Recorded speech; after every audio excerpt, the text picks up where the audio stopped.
Alô, amigos, estamos de volta para mais um programa Despertar, produzido pelo Centro Espírita Amor e Caridade de Bauru. Hoje, um programa especial com perguntas que você formulou e mandou para o nosso programa. Presente para responder a essas perguntas, mais uma vez, o orador e escritor espírita Richard Simonetti. Sidney, prezado telespectador, nosso prazer em estarmos aqui novamente para tratarmos de temas de atualidade à luz da doutrina espírita. Hoje, caro amigo de casa, nós trazemos perguntas que foram formuladas por você. Mandou para o nosso programa e Richard vai responder. Richard, a primeira pergunta é relacionada com a comunicabilidade com os espíritos. Somente o Espiritismo trata desse assunto? Somente através da doutrina espírita conseguimos uma comunicação com os mortos? Não, a mediunidade é uma faculdade inerente ao ser humano, todos a possuímos. É chamado sexto sentido, que nos coloca em contato com o mundo espiritual, assim como o tato, paladar, o olfato, a audição e a visão nos colocam em contato com o mundo físico. Então é algo inerente ao ser humano. Desde as épocas mais remotas, nós vemos a existência de pessoas capacitadas a entrar em contato com os espíritos. Bruxos, feiticeiros, profetas, adivinhos, pitonisas, esse povo todo que na antiguidade eram médiuns. Se punham a responder perguntas dizendo que eles estavam falando em nome dos espíritos ou dos deuses, tranquilamente, eram médiuns, né? Quer dizer, a mediunidade é uma faculdade inerente ao espírito humano. Então, todo mundo tem a mediunidade, embora nem todos tenhamos essa sensibilidade maior que nos habilite a transmitir o pensamento dos espíritos. Mas tem um problema, Richard. Costuma-se dizer que a Bíblia proíbe a comunicação com os mortos. Moisés já não proibia, Richard? Isso aí é coisa de Moisés, que não há nada a ver com a nossa época. Moisés proibiu muitas coisas, né? Moisés, segundo a regulamentação da Bíblia, atribuída a Moisés, por exemplo, a pessoa que tivesse um defeito físico não podia entrar lá no templo em determinado setor. Então isso é uma discriminação absurda, né? O cidadão que tivesse uma mancha no corpo teria que ser segregado da sociedade, né? O chamado leproso, né? Às vezes a pessoa tinha uma mancha simplesmente, nem era leproso. Então tem uma série de coisas que estão na Bíblia e que representavam uma orientação de Moisés, uma orientação que interessava aquela época, mas não interessa hoje a nossa época. A mulher, por exemplo, quando dava à luz, ela ficava impura. Se fosse menino, ela ficava impura por 40 dias. Se fosse menina, 80 dias. Já discriminação contra a mulher, né? Quer dizer, se era mulher, a impureza por 80 dias. E a mulher não podia ter contato com ninguém, não podia ter relação sexual, não podia pegar um filho no colo enquanto ela estivesse impura. Isso acontecia por ocasião da menstruação, por exemplo. Depois ela tinha que se submeter a rituais de purificação. Tudo isso está na legislação mosaica. Inclusive a proibição de conversar com os espíritos, que era a necromancia, né? O conversar com os espíritos. Moisés proibiu porque entendeu que havia exagero da parte do povo, e se Moisés proibiu, a primeira coisa era possível. Era Se não fosse possível, não seria necessário ele proibir. Ele proibiu porque entendeu que estava havendo excesso, exagero, né? Mas Jesus reinstituiu o intercâmbio com o além. Jesus conversava com os espíritos. A primitiva comunidade cristã conversava com os espíritos. Recebia orientação do Espírito Santo, que era uma comunidade de espíritos superiores que transmitia suas orientações ao movimento do cristianismo, o primitivo cristianismo.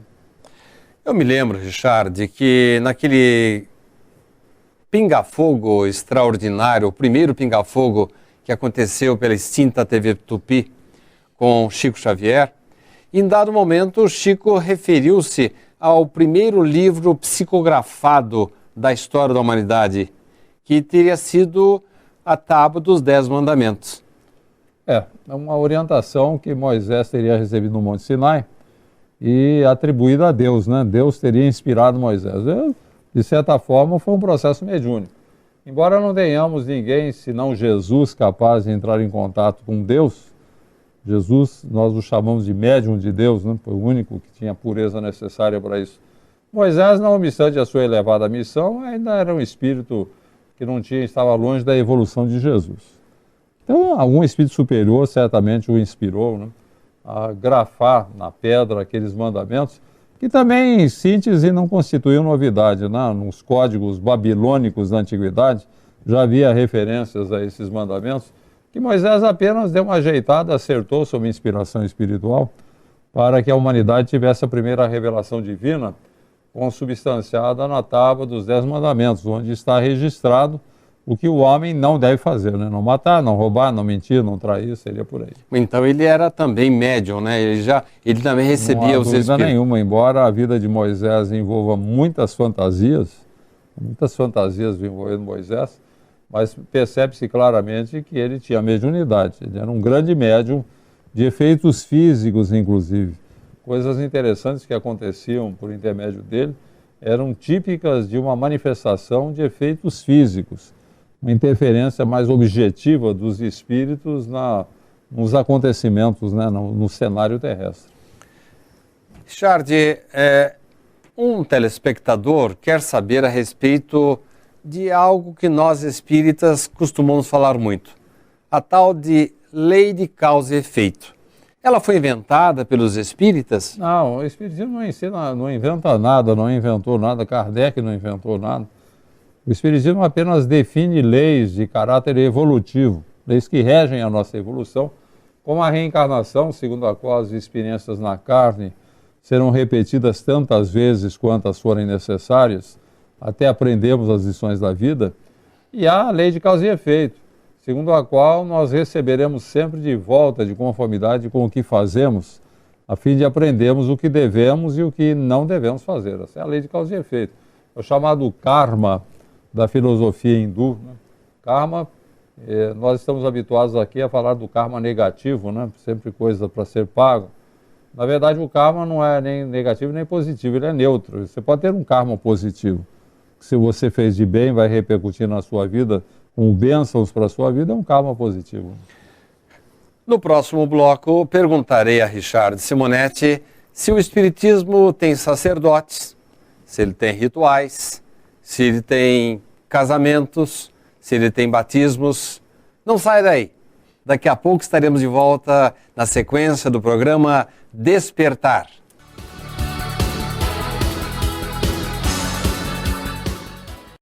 A Livraria SEAC conta com mais de 4.500 títulos, obras básicas do espiritismo, romances, livros infantis, adolescentes e adultos, de todos os gêneros da literatura espírita. E mais, a Livraria SEAC oferece o Clube do Livro, onde o sócio paga uma pequena mensalidade e retira uma obra diferente a cada mês. Aqui você também encontra agendas, DVDs, CDs de músicas instrumentais, CDs de palestras, audiolivros e livros de bolso com mensagens diárias. Para as crianças, a Livraria SEAC tem um cantinho especial, com cadeiras e mesinhas, para que os pequenos possam desfrutar de uma boa leitura com conforto.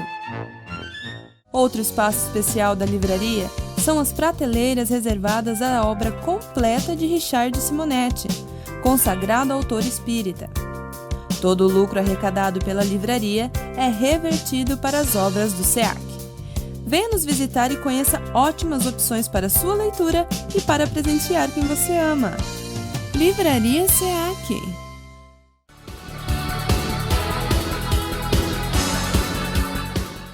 Estamos de volta para mais um bloco do programa de hoje, Despertar, em que Simonetti está respondendo perguntas que você, caro amigo daí de casa, mandou para que fizéssemos a ele.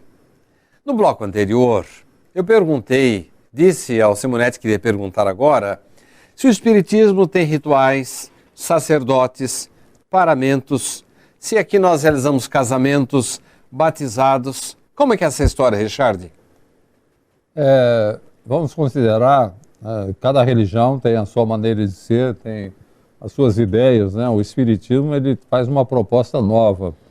Ele não tem culto exterior, não tem ritos, nem rezas, nem ofícios, nem oficiantes. O espiritismo nos diz que a comunhão com Deus, que é o objeto do culto, é um assunto pessoal. estritamente pessoal, entre nós e o Criador.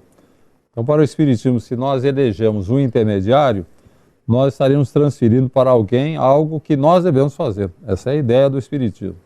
Então, nenhuma crítica quanto às religiões que têm a sua prática exterior, a sua ritualística, tudo bem, cada um tem um entendimento, mas o Espiritismo traz uma proposta diferente. Então, tanto é que a gente entra no centro espírita, você não tem nenhum ritual, não tem imagens, não tem crucifixo, você não tem missa, não tem batizado, não tem casamento espírita. Nem parece que estamos num templo, né? É. Porque a proposta é essa, Sidney, você não pode haver intermediação. Todo ato de culto a Deus é um ato pessoal.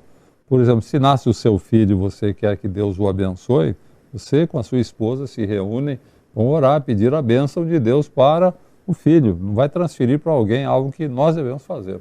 Casamento é a mesma coisa. Ao invés de termos um sacerdote que vai oficiar o casamento e que, por força até da rotina, um sacerdote pode oficiar aí dezenas, centenas, milhares de casamentos ao longo da sua existência, da sua vivência como sacerdote, ele vai cair na rotina fatalmente. E havendo rotina, há um esvaimento da emoção. E sem emoção, o culto fica prejudicado. Então, para o Espiritismo, o importante é os noivos se reunirem em casa, sua casa, na intimidade da família, apenas com familiares mais chegados e amigos, e os dois vão orar, pedir as bênçãos de Deus para o seu casamento. Um vai dizer ao outro o que pretende do casamento, aquele abrir de coração, aquela proposta que um faz ao outro. Esse seria o verdadeiro casamento, sob o ponto de vista espírita, sem ritos, sem reza, sem ofícios e sem oficiantes, né? Seria por aí. Então, o Espiritismo é uma coisa que eu sempre digo, nós não temos crítica nenhuma a religiões que fazem isso, tudo bem, está de acordo com a iniciativa, com o entendimento, não há crítica, apenas a proposta do Espiritismo é diferente. Por isso que muita gente acha que o Espiritismo é uma religião, porque as pessoas associam a religião ao culto exterior.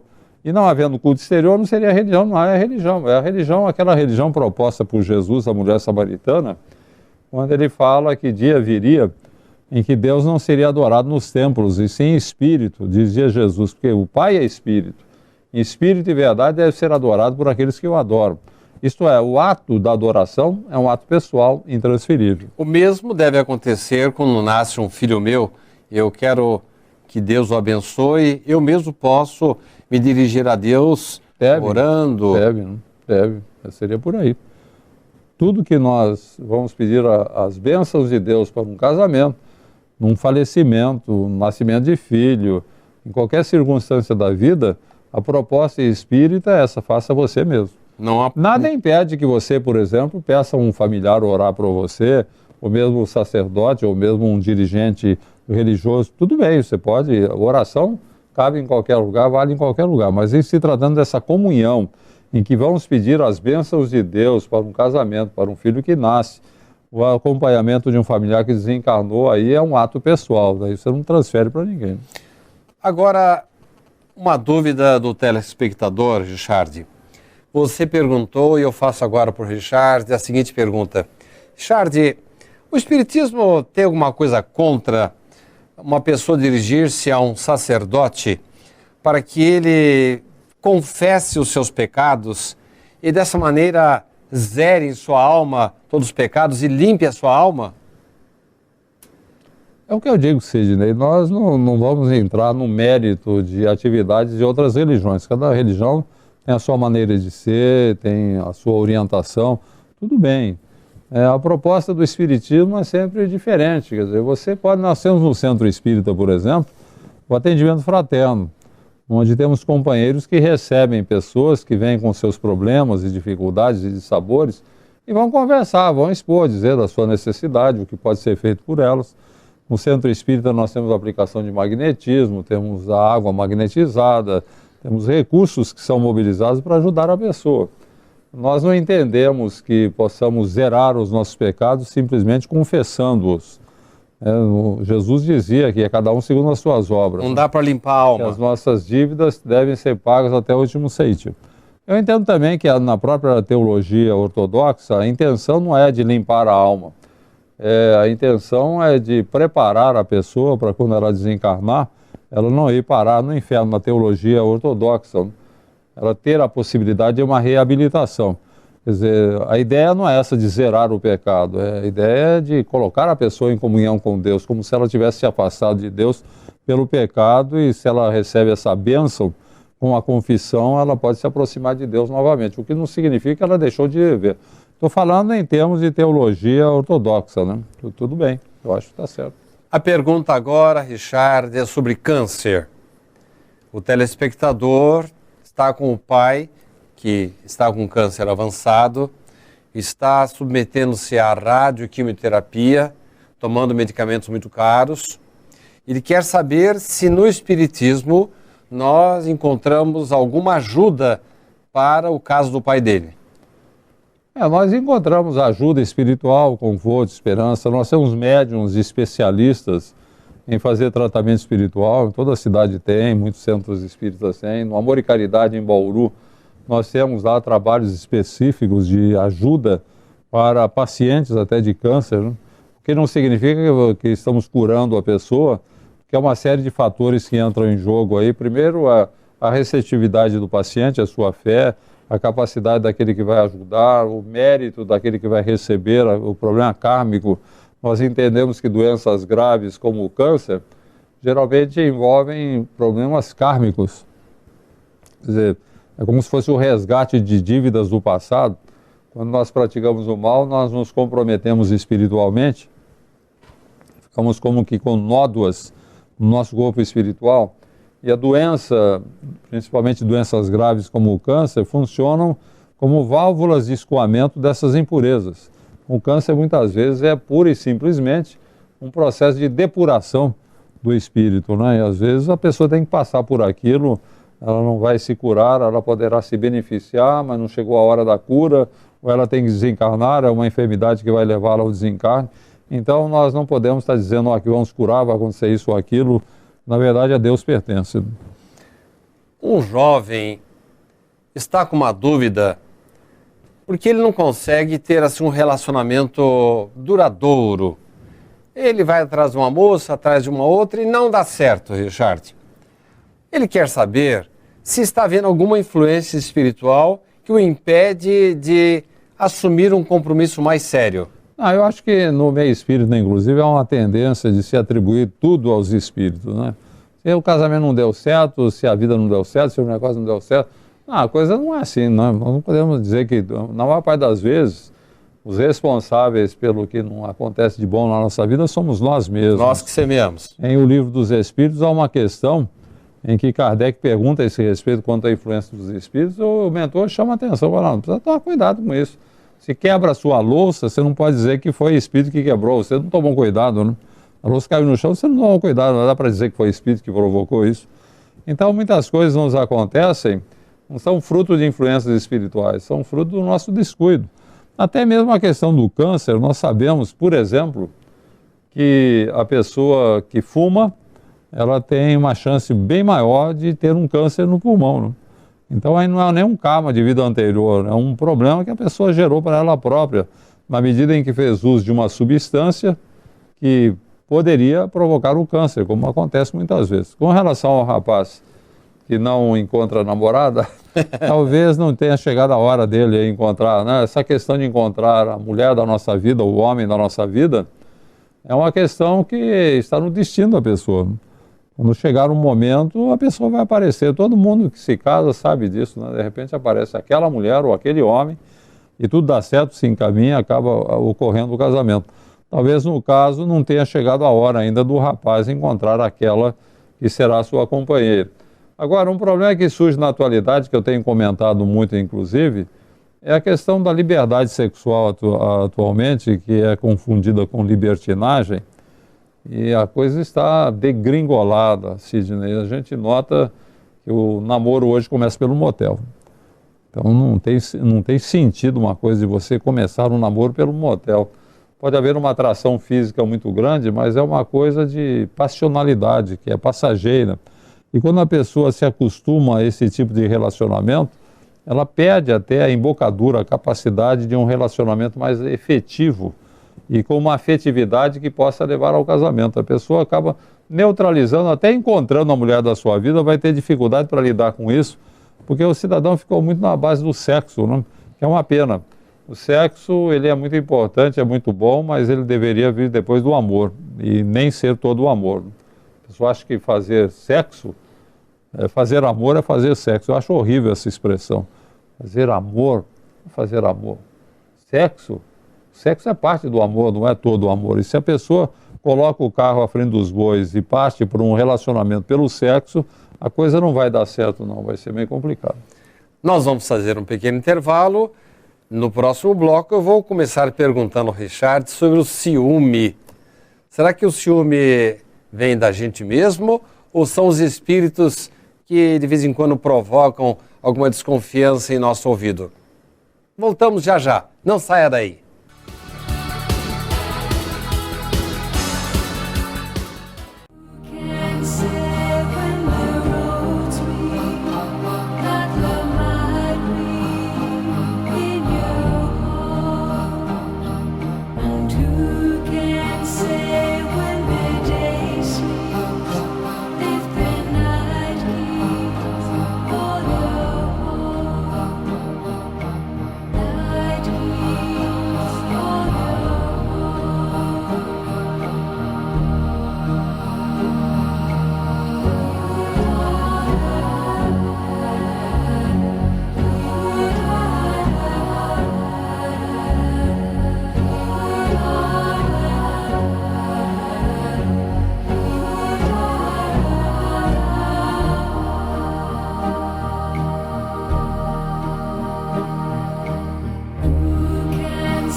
Estamos de volta para o último bloco do programa de hoje, Despertar. Um programa produzido pelo Centro Espírita Amor e Caridade. Richard, estamos falando aí de um jovem que não consegue arranjar namorada, mas agora o assunto é mais ou menos correlato. E o ciúme?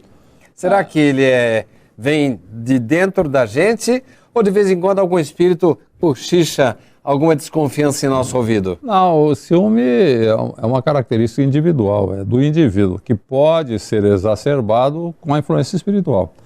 Então é muito comum o espírito que quer perturbar, às vezes, a vida de um casal, aproveita o ciúme de dos dois, né, que tenha ciúme, e exacerba esse sentimento a ponto de tornar quase que impossível a vida a dois. Eles acabam se separando. Mas começa sempre da tendência de um deles. Eu me lembro de uma história contada pelo André Luiz, que ele fala de um dirigente espírita, fazia um trabalho muito bom no centro espírita, era uma pessoa muito procurada, muito amável, tinha uma instrução muito grande para transmitir para as pessoas, um consolo muito grande para confortar pessoas enfrentando dificuldades, mas a esposa dele era muito ciumenta. Então ela sempre estava imaginando que o marido se valia da sua posição para estar envolvendo aí jovens e essa dimensão, o ciúme dela, era muito ciumento. E totalmente infundado o seu ciúme, porque o marido era uma pessoa de bons princípios, né? Incapaz de estar aproveitando o seu cargo aí para seduzir alguém. E o André Luiz conta uma história interessante. Durante as horas de sono, ele percebe que ele vai acompanhar o casal dorme, e ele percebe que o marido afasta-se, porque o nosso corpo descansa, necessita de repouso, que é um alimento para o corpo, o sono, mas o espírito não, ele transita pela espiritualidade durante as horas de sono. E André Luiz percebe que o marido se afasta, acompanhado de amigos e familiares, ele vai para excursões no mundo espiritual, onde vai aprender, onde vai trabalhar, né, durante as horas de sono. E a esposa, já perturbada com aquela ideia do ciúme, quando ela se afasta do corpo, ela é abordada por dois espíritos obsessores, que se apresentam como protetores dela. E a levam para uma região do umbral, o André Luiz acompanhando, observando, e ali passam horas conversando com ela, dizendo que o marido era um sem vergonha, que ele aproveitava do carro para estar perseguindo mulheres incautas e por aí ia a coisa. E acabavam sugestionando a esposa de uma tal forma que quando ela acorda de manhã, ela já acorda com raiva do marido, né? Já briga com o marido logo cedo, porque ela estava imbuída daquelas sugestões, autênticas sugestões pós-hipnóticas, daqueles obsessores que se aproveitaram do ciúme dela. Eles não provocaram o ciúme, apenas exploraram o ciúme. Aliás, isso é um fator muito interessante em se tratando de influência espiritual, Sidney. Os espíritos não criam mal em nós. Eles não têm esse poder. Eles apenas exploram as nossas tendências. Exacerbam. Então, se você tiver tendência para o alcoolismo, o espírito pode explorar isso. Ele não vai induzir ninguém a ser alcoólatra. Ele explora a tendência. O ciúme, ele não desperta ciúme em ninguém. Ele explora a tendência ao ciúme da pessoa. Então, com relação à influência espiritual, Kardec, inclusive, ele pergunta isso aos espíritos. Se pode um homem mau, com o auxílio de um mau espírito, prejudicar alguém, fazer mal a alguém? O mentor fala, não, Deus não permitiria. Aí você fica pensando, mas como? Você não está vendo sempre espíritos prejudicando pessoas, né? Entidades demoníacas fazendo estragos? Mas a resposta está correta. Os espíritos não têm o poder de criar o mal em nós. Eles apenas podem desenvolver o mal que há em nós. O ciúme é um caso. A pergunta agora é sobre família. Por que, Richard? Às vezes nós encontramos numa família a mulher que não se dá bem com o marido que não se dá bem com o filho que não se dá bem com a irmã. Afinal de contas, por que eles estão juntos se já vieram com essa indisposição entre eles? No meio espírita, há quem diga que são inimigos do passado, que foram reunidos pelos laços da consanguinidade para se harmonizarem, né? É preciso encarar com cuidado essa observação, porque nem sempre acontece isso, né? Muitas vezes nós temos famílias, membros de uma família espiritual que estão reunidos ali e vivem atritados. Atritados por quê? Porque isso é próprio da natureza humana, nós somos muito deseducados ainda. O homem é um ser ainda num planeta de provas e expiações como é a Terra. Nós somos orientados pelo egoísmo. Agora você põe numa família, você põe 6 membros da família, cada um orientando a sua vida pelo egoísmo, cada um puxando a sardinha, a brasa para a sua sardinha, como se costuma dizer, você vai ter confusão ali. Então o problema não é dizer, não, são inimigos do passado. Não, o problema é do presente mesmo, é a questão da autoeducação, a disciplina das emoções, vencer o egoísmo. Quando no relacionamento familiar nós aprendemos a pensar em conjunto, a pensar em todos e não apenas no nosso bem-estar, nós harmonizamos a coisa, né? Então eu diria que é muito mais um problema de educação do que de resgate de espíritos que estão ali para pagar dívida. Mas não há casos em que dentro de uma casa um dos filhos tem mais afinidade com a mãe do que com o pai? Será que isso aí também não é coisa que vem do passado?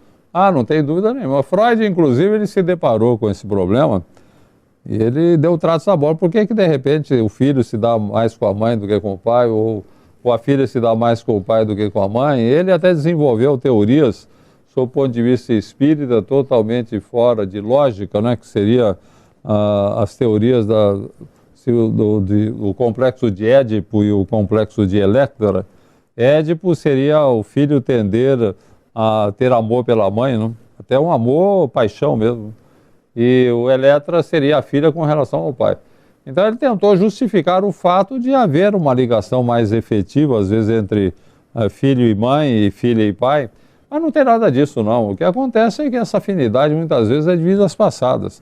São espíritos que têm uma ligação mais intensa de uma existência anterior, uma afinidade maior, e hoje reencarnam na condição de pai e filho, ou de mãe e filho, pai e filha e mãe e filho, e que tem essa afinidade que vai se manifestar. Não tem nada a ver com o complexo de Édipo ou de Eletra, é apenas uma questão espiritual. Nós estamos chegando ao final do programa, mas eu queria que você respondesse, se possível, rapidinho. O telespectador tem um medo danado da morte. Você tem algum remédio para isso? A primeira coisa é conhecer o assunto, né? O Espiritismo nos ajuda muito nesse particular, mostrando-nos o que é a morte, que ela é apenas um retorno à vida espiritual, nos dá uma visão muito objetiva do que é o processo da morte. Isso tende a tirar o medo. E a segunda coisa é ter uma consciência tranquila, né? Muitas vezes o medo da morte é consciência intranquila, né? Então fica meio pensando o que pode lhe acontecer, que ele não tem a consciência muito tranquila. Tenha a consciência tranquila, faça todo o bem, evite todo o mal, e estude o assunto, o medo vai desaparecer. Muito obrigado pela sua presença, Richard. Chegamos ao final do nosso programa Despertar. Agradecemos a sua presença e fique conosco. Voltaremos na próxima semana com outros assuntos do seu interesse. Até lá!